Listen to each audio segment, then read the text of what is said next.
Investigators exclusive looks into an international adoption agency with clients all over the United States. That agency, which posts photo listings of children on website, is now under criminal investigation. Sarah Wallace joins us now with more. Sarah. Well, Sade and Diana, the couples you will meet have already endured unimaginable heartbreak, infertility, or loss of a baby. And then they claim they were lured into a pipeline of phony promises by an adoption agency that is now in total turmoil. The couples have courageously decided to make their personal pain public so others don't go through it.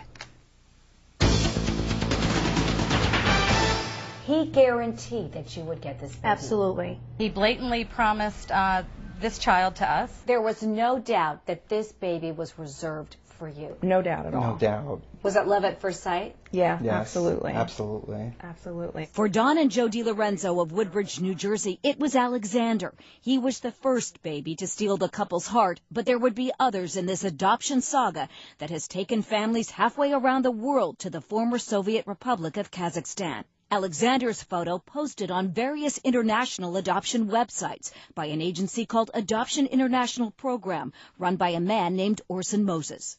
And the first thing we had to do was open up a Federal Express account, and we had to send him $8,000. To reserve the baby. Yes. Yes. This baby. Yes. Yes. No doubt about it. Yes. Absolutely. Angela Klein and her husband fell in love too with this baby, who, like Alexander, lived in a Kazakhstan orphanage. He said, if you want this baby, I need money now. Yes. And then you get this baby. Yes. Clients told us that everything was done by email or by phone. They never met Orson Moses, never went to an office. There is no office per se. Adoption International Program is run out of this multi-million-dollar estate in Santa Barbara, California, owned by Moses and his wife. Moses claimed to be separated when he recently posted these personal photos on Match.com. At the same time, he was still allegedly matching prospective adoptive parents with children, taking thousands of dollars up front. When I questioned him, he said, your boy is still there, your boy is still there, he's fine. The DiLorenzos say Moses reassured them with updated baby photos, even though the agency contract says there are no guarantees that a child will be placed with the adoptive family. The Kleins even got a videotape of their baby boy. It's amazing how you start to bond with this little picture of a person you've never met, and you start to create scenarios of being together and just being a family. The babies became so real, and then we get a phone call 8:30 the night before we were getting on the plane that this child was no longer available.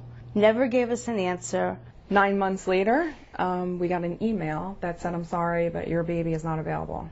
Just like that. Just Yes, like that. Just like that. He found another baby. We flew over in February, and we were pretty excited, and we started bonding with this baby. His name is Stas. In Kazakhstan, they say they were then told the baby's birth mother had changed her mind. So you lost that baby. We lost that baby. And there was a third. There was a third. Named Stephen. By this time, Dawn had begun writing a blog about their journey. One of the emails Dawn received was from a couple here in Newport, Rhode Island. Complete strangers who said they had something very much in common. They'd been promised the same baby. We got an email the day their adoption was final that he's no longer available. And didn't give a reason, didn't say that it went to another client of his. Claudia and Stefan Wessel say they were offered another baby boy and flew to Kazakhstan. They told us as we were walking in the orphanage doors that he's not available. Lydia.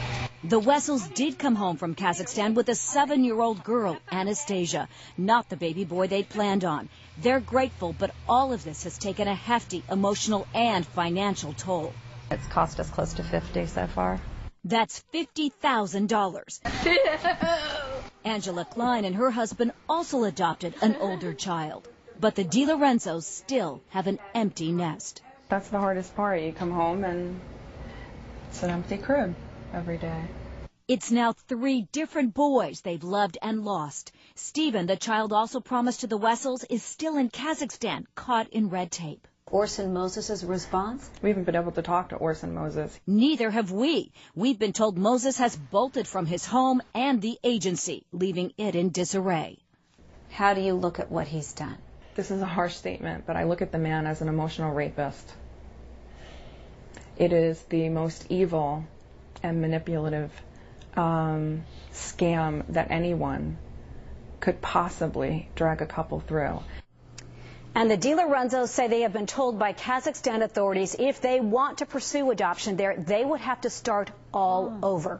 The Santa Barbara District Attorney's Office is investigating. A source there telling us they are most interested in trying to determine if there is a pattern of the same child being promised to different couples. We have found several who say exactly that, including a couple on Long Island. Tomorrow at 5, their story and how an internet email allowed these clients to all find each other. By the way, we put some important information about adoption on our website. That's 7online.com. As always, if you have information about this or any other investigative story, call our tip line at 877-TIP-NEWS, or you can email us directly at the.investigators@abc.com. As of yet, though, no charges against him, right? Well, no, and this is another thing that we'll get into. There are no federal regulations on adoption, on inter-country adoptions. That's a huge problem. But the other thing is, it's difficult for law enforcement. This is a very sketchy area. You have to prove fraud. You can argue, I didn't know it was going to happen, I didn't know there were going to be problems, I didn't know there were going to be, This is terrible. But it's just heartbreaking, and these parents want others to be aware. And on our website, Sarah, you tell people how they can try to protect themselves in a situation like this? Absolutely. We have an expert with very good, important tips if you're considering inter-country adoptions, because these people think it's an important